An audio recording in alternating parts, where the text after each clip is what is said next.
Hello my dear student, আচ্ছা যে কটা অঙ্ক তোমাদের আমি করাতে যাচ্ছি প্রত্যেকটা কিন্তু ট্রিক শেখাবো, যাতে কি হয় না পরীক্ষার হলে তোমরা 5 থেকে 10 সেকেন্ডের মধ্যে এক একটা অঙ্ক তোমরা সলভ করে চলে আসতে পারবে।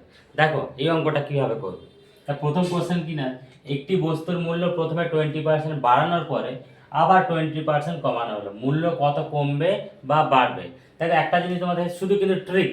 দেখো প্রথমে তোমার কি হয়েছে না 20% বাড়ানো হয়েছে, তারপর 20% কমানো হচ্ছে। এই যে নাম্বারটা যদি তোমার সেম থাকে, মানে এটা 20% বাড়াচ্ছে, এটা 20% কমে, তাহলে তোমরা কি করবে, চোখ বুঝে একটা অঙ্ক করবে। সেটা কি না 20 × 20/100, এই যে আনসারটা হবে এইটা হবে তোমার উত্তর 0000, অর্থাৎ 4%। 4% তোমার আনসার হবে, কিন্তু কোনটা আনসার হবে সেটা হচ্ছে 4% কমবে, এটা অলওয়েজ এটা তোমার নেগেটিভ আসবে, 4% কমবে। বুঝতে পারলে ট্রিকটা? তাহলে কন্ডিশন কি থাকবে, কন্ডিশন হচ্ছে 20%, এটা যে নাম্বার থাক না কেন সেই নাম্বার এটাও হতে হবে, তখনই এটা তোমরা করতে পারবে। ঠিক আছে, ওকে। নদীর স্রোতের অনুকূলে একটি নৌকার বেগ 15.5 কিলোমিটার/আওয়ার মানে ঘন্টা, আর স্রোতের প্রতিকূলে 8.5 কিলোমিটার/ঘন্টা, স্রোতের বেগ কত? সেখানে কি বলা আছে, একটা নদীর স্রোতের অনুকূলে অনুকূলে নৌকার বেগ হচ্ছে 15.5 কিলোমিটার/ঘন্টা, আর প্রতিকূলে সেটা হচ্ছে 8.5 কিলোমিটার/ঘন্টা। একটা অনুকূলে আর একটা হচ্ছে প্রতিকূলে। এখানটা যদি বলা থাকে তাহলে স্রোতের বেগ কত। দেখো কি করবে, যদি অনুকূলের গতিবেগ আর প্রতিকূলের গতিবেগ যদি তোমার বলে দেয়, তাহলে স্রোতের বেগ বের করার সময় তোমরা এই নাম্বার দুটো জাস্ট বিয়োগ করবে, করে 2 দিয়ে ভাগ করে দেবে, তোমার আনসার হয়ে যাবে। দেখো 15.5 মাইনাস 8.5, এটাকে কেবল 2 দিয়ে ভাগ করে দাও। যে 15 থেকে 8 বাদ দিলে কত হবে 7, 7/2, 7/2 কত হবে 3.5, তো 3.5 কিলোমিটার হয়ে যাবে তোমার আনসার। এটা যদি তোমার নৌকার গতিবেগ জানতে চাই তো তাহলে তুমি এই দুটো নাম্বার যোগ করে 2 দিয়ে ভাগ করে দেবে, তার নৌকার গতিবেগ তুমি পেয়ে যাবে। চলো নেক্সট কোশ্চেন।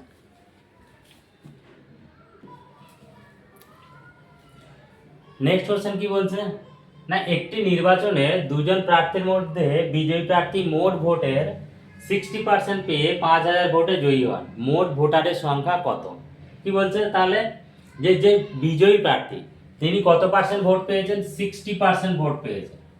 আর জয়ী হয়েছেন কত পার্সেন্ট, কতটা ভোটে, 5,000 ভোটে। তাহলে মোট ভোটারের সংখ্যা কত?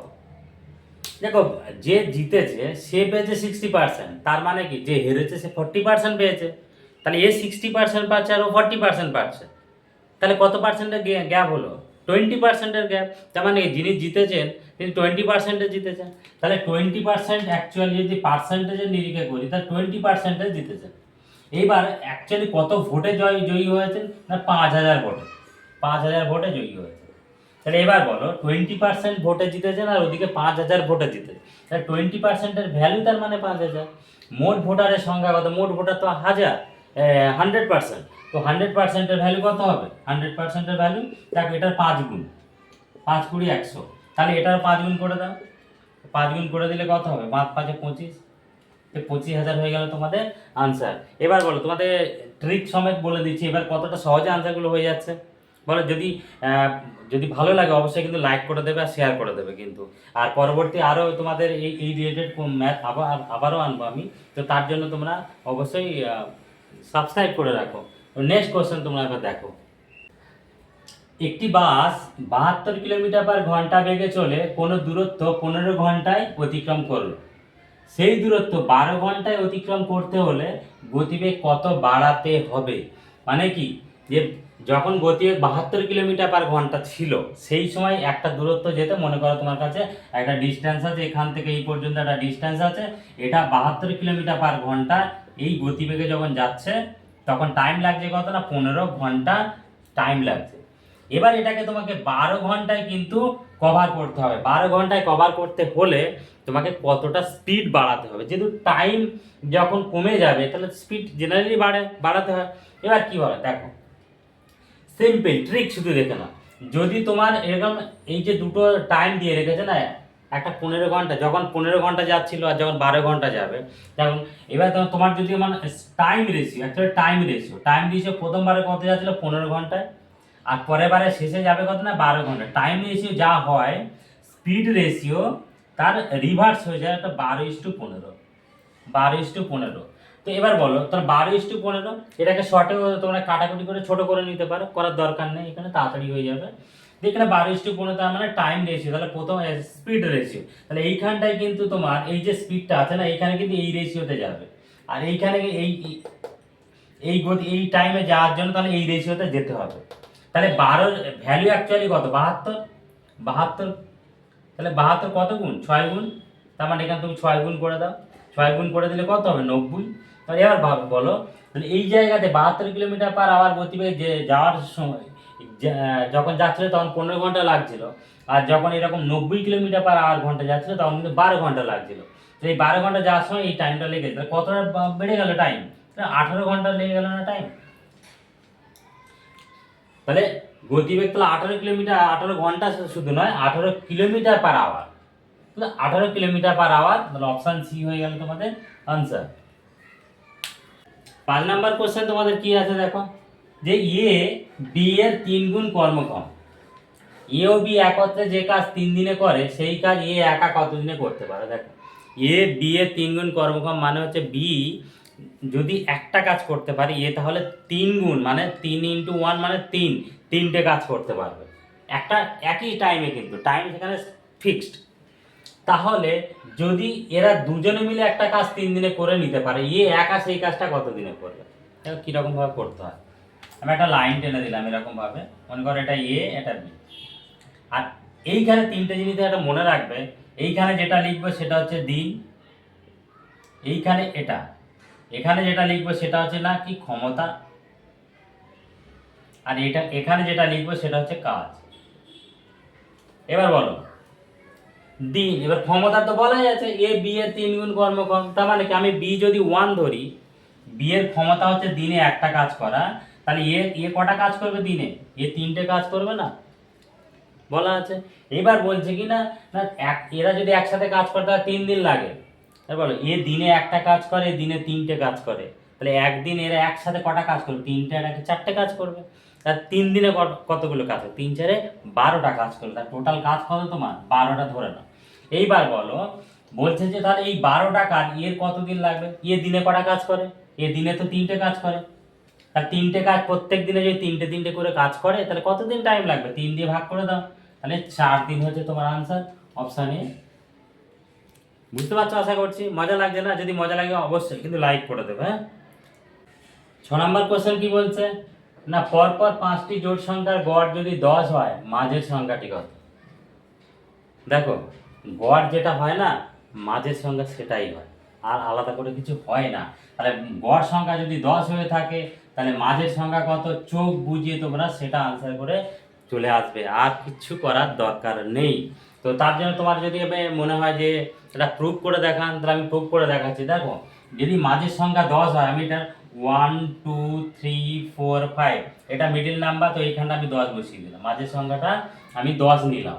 তাহলে পরপর জোড় সংখ্যা তো, তাহলে 10-এর আগের জোড় সংখ্যা কত ছিল 8, তার আগের জোড় সংখ্যা কত ছিল 6, এর পরের জোড় সংখ্যা কত 12, এর পরের জোড় সংখ্যা 14, এগুলো সব কটা যোগ করে দাও, যোগ করলে কত হবে 6 8 14 দাও 24, 24 36, 36 14 50, টোটাল যদি যোগ করি 50, 1 2 3 4 5 50কে যদি 5 দিয়ে ভাগ করো তাহলে গড় তোমার 10 এসে যায়। বুঝতে পারলে ব্যাপারটা।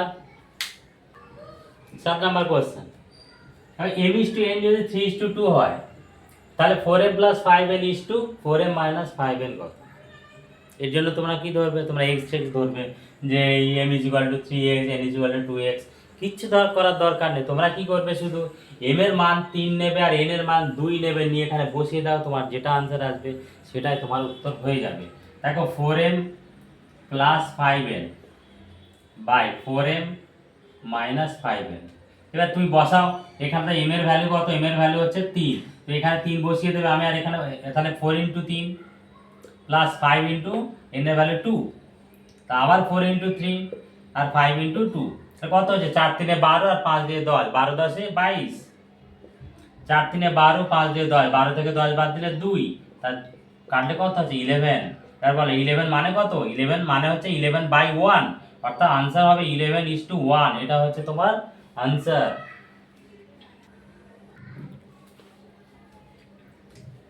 এটা কি বলছে 9:7 উভয় পদের থেকে কোন সংখ্যা বিয়োগ করলে নতুন অনুপাত 3:2 হবে? তোমরা কি করবে?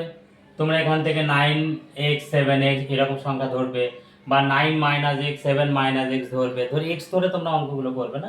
তো আমরা এখানে x ধরে অঙ্ক করব না, কারণ x না ধরে কিভাবে তাড়াতাড়ি অঙ্কগুলো করা যায় সেটা দেখবো। দেখো প্রথমবারে আমার ছিল কত 9:7, পরে সেটা হবে কত 3:2। একটা কথা বলো, এই সংখ্যা থেকে একটা বিয়োগ করার পরে এই নাম্বারটা আসবে, আর এই সংখ্যা থেকে বিয়োগ করার পরে একটা নাম্বার আসবে, সেই সংখ্যাকে যেটা বিয়োগ করবে সেটা কিন্তু ফিক্সড হতে হবে, সেম হতে হবে। তো এখান থেকে দেখো বিয়োগ করার পরে নাম্বার তো কমে এসছে, দেখো 9 থেকে 3 হয়েছে, 7 থেকে 2 হয়েছে, কিন্তু যদি দেখা যায় 9 থেকে 3 মাইনাস করলে কত হবে না 6 কমেছে, আর এখানে কত 5 কমেছে, তো নাম্বার তো সেম হয়নি। সেম হয়নি, কিন্তু সেম আমাকে বানাতে হবে। যেটা বানাবো সেটা কিভাবে করবো, দেখো এখানে না এদের গ্যাপটা দেখো, 3 আর 2 এর গ্যাপ কত 1, আর 9 আর 7 এর গ্যাপ কত 2। জাস্ট রিভার্স করে গুণ করে দাও, মানে 2 এই দুটো নাম্বারকে গুণ করে দাও, এখানে 2 গুণ করবো, আর এখানে এই যে নাম্বারটা 1 দেখতে পাচ্ছ সেটা এখানে গুণ করবে। তাহলে 9 × 1 মানে এটা চেঞ্জ হয়ে কি হবে 9, আর 7 × 1 মানে 7। এটা কি হবে 3 × 2 মানে কত হবে 6, আর 2 × 2 মানে 4। এবার খেয়াল করো 9 থেকে 6 9 থেকে 6 হয়ে গেছে, কত কমে গেছে 3 কমে গেছে। 7 থেকে 4 হয়ে কত কমে গেছে 3 কমে গেছে, দুই জায়গা থেকে সেম নাম্বার কমে গেল না। যেটা কমে গেছে তার মানে কি, তার মানে হচ্ছে যে আমাকে 3 বিয়োগ করতে হবে সব জায়গাতে। এখান থেকে 3 মাইনাস করবো 6 পেয়ে যাবো, এখান থেকে 3 মাইনাস করবো 4 পেয়ে যাবো। তাহলে রেশিও করলে কিন্তু আবার 3:2 তে ফিরে পাবো।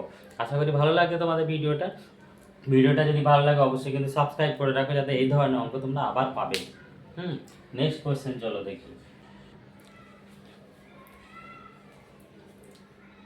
স্কোয়ার রুট অফ 7056 মানে 7056 বর্গমূল আমরা কিভাবে করব?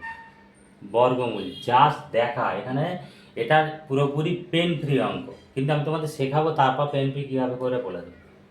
দেখো 7056, এই যে 7056 রয়েছে না, আমাকে তো বর্গমূল করতে হবে। তার মানে কি এমন একটা নাম্বার আনসার হবে তার বর্গ করলে এই নাম্বারটা আসবে। তো এবার 6, কোন কোন সংখ্যার বর্গ করলে তার ইউনিট ডিজিটে 6 আসতে পারে? দেখো 4 স্কোয়ার 16 মানে ইউনিটে 6, আর 6 স্কোয়ার 36 ইউনিটে 6 আছে। তার মানে এই আনসারটা আর যাই হোক 4 বা 6 যে কোনো একটা হতেই হবে তোমার আনসার। এইবার যখন স্কোয়ার রুট বের করতে হবে না যাবে, তখন এই দুটো বাদ দেবে, দেওয়ার পর তোমার কি পড়ে রয়েছে না 70। তো 70 কোন নাম্বার রয়েছে যার ওর কাছাকাছি এমন একটা সংখ্যা বলো যেটা বর্গমূল হবে। 7 স্কোয়ার 49, 8 স্কোয়ার 64, 9 স্কোয়ার 81। তো 8 স্কোয়ার 64, 9 স্কোয়ারের থেকে বেশি হয়ে যাবে। তো আমাকে কি করতে হবে না 8 বসাতেই হবে, কারণ 8 স্কোয়ার 64, 9 স্কোয়ার তো 81, 9 বসাতে তো নাম্বারটা অনেক বেড়ে যাবে। তাহলে আনসারটা তোমার হয় 84 না হলে 86। তাহলে এর মধ্যে তোমার আনসারটা হবে। কেন অপশান থেকে তাহলে বুঝেই যাচ্ছে, কেন অপশান যদি দেখো চেক করো তাহলে 84 তোমার আনসার হয়ে যাবে। এবার তাহলে আমরা এখানে যদি দেখা গেল এখানে 84 আর এখানে 86 আছে, তখন কি করতে হবে দুটো হয়ে যাবে। সেটা তোমাকে বুঝতে হবে কোনটা অ্যাকচুয়ালি আনসার নেবে। দেখো 84 আর 86 এর মাঝখানে কত নাম্বার থাকবে 85। তো 85 এর স্কোয়ার বের করাটা সব থেকে সোজা। যখন কোনো সংখ্যার 5 থাকে না, তো যে কোনো সংখ্যার শেষে যদি 5 থাকে এই নাম্বারটাকে পরের সংখ্যা দিয়ে গুণ করবে। তো 8 আর পরের সংখ্যা 9, 8 আর 9 গুণ করলে 8 9 72, আর 25 এমনিই বসবে, জেনারেলি 25 বসাতেই হবে। তার মানে কি এটা স্কোয়ার 72 25 মানে 7225। তার 85 স্কোয়ার করলে যদি 7000 হয়ে যায়, মানে এটা অর্থাৎ 7225, তাহলে 85 স্কোয়ার 85-র ওপার তো 86 রয়েছে, তো 86 বর্গ করলে তো এর থেকেও বেড়ে যাবে। আর এখানে রয়েছে 7056, তাহলে এর আনসার তো হতেই পারে না। তাহলে এইটা হবে তোমার 84 আনসার। আশা করি বুঝতে পেরেছো। যদি বুঝতে পারো তাহলে অবশ্যই কমেন্টে আনসার করবে তোমরা, যে বুঝতে না পারলেও কি তাহলেও করবে, আমি আনসার দিয়ে দেবো কীভাবে কী হচ্ছে। তাহলে নেক্সট কোশ্চেন, একটি নৌকা স্রোতের প্রতিকূলে 40 কিলোমিটার যায় 8 ঘন্টায় ও স্রোতের অনুকূলে 36 কিলোমিটার যায় 6 ঘন্টায়, স্থির জলে নৌকার বেগ কত? এই যে অঙ্কটা এই অঙ্কটা অ্যাকচুয়ালি আমি প্রথমে দিয়ে কিন্তু একটা করিয়েছি। তো আমি তোমাদের জন্য এটা হোমওয়ার্ক দিয়ে দিলাম, তোমরা বাড়িতে করবে, কত আনসার হচ্ছে আমাকে কমেন্ট বক্সে লিখবে। ওকে, চলো ভিডিওটা দেখার জন্য ধন্যবাদ, আর অবশ্যই সাবস্ক্রাইব করে রাখো।